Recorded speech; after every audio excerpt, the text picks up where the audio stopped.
Benvolgudes i benvolguts participants. Ens trobem un altre any plegats per celebrar l'entrega de premis de l'11a edició del concurs de microrelats de terror, adreçat a tots els centres de les Terres de l'Ebre. Donades les circumstàncies especials d'aquest any, ens veiem obligats a adaptar-nos a la situació i, per tant, fer-ho a portes tancades. Nosaltres som alumnes de primer de batxillerat humanístic i estem molt agraïdes de poder presentar aquests premis tan especials. Esperem no decebre-vos i fer-ho millor que l'any passat. En veritat no volíem fer classe i per això estem aquí. Hem de recordar els dades del concurs i és que es poden escriure relats tant en català, castellà, francès i anglès. En aquesta edició hem tingut 201 relats, una mica menys que anys anteriors, però esperem que millors. Com ja sabeu, no podem donar premis als 25 centres que heu participat, però esperem que l'any que ve us puguem tornar a veure. Començarem amb la categoria de primària, amb els relats en català. De l'escola de Xerta, La nina diabòlica de Leonor Nomberto Fernández. De l'Arrabal de Crist, El retorn de la mort de Pau Pocurull León. De l'escola de Corbera, El Halloween que ho va canviar tot, d'Arlet Freixa Borràs. De l'escola 3 d'abril, El noi de negre, de Ferran Romera Puel.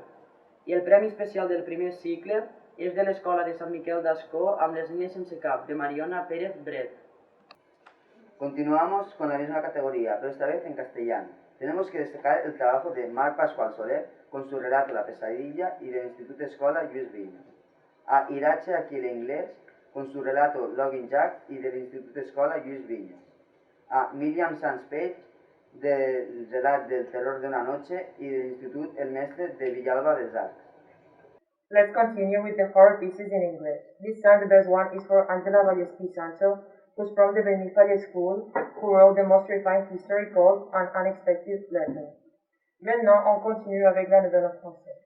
Nos félicitations à cette originale et fantastique histoire de Lié el Temple, qui s'intitule Le jeu de la mort, de Alexandra Simon Oriol.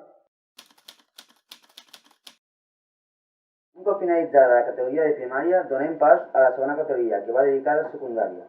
En aquesta categoria, el jurat ha filat molt el prim a l'hora d'escollir els i les guanyadores.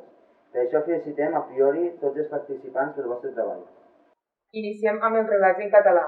Els microrelats guanyadors són De l'Institut d'Espuig, Al·lucinació, d'Adrià Castelló, de l'Institut de Deltebre, A través de la finestra, de Lluraina Carbofranc, de l'Institut de Tecnificació d'Amposta, Una nit al bosc, de David Carmona Muñoz, i finalment se li atorgarà un accèssit a Alba Lapeira Canalda, de l'Institut d'Escola de Nino Mangraner, per una mirada de previ avís. Enhorabuena a tots. Continuamos con los relatos premiados de la categoría en castellano. Los tres premiados son Del Institut Cristòfol d'Espuig, Trisca y Decafobia o no, de Julia Segarra Arroyo, y Arrozal, de Marta Carles Favà.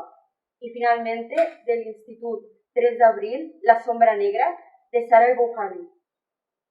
And the winner of the category of secondary in English goes to Dertosa High School with the title of The Shadow of Rubén Solá Herrera. Once finished with the prize in Spanish, let's go ahead with the horror pieces written by A-level students.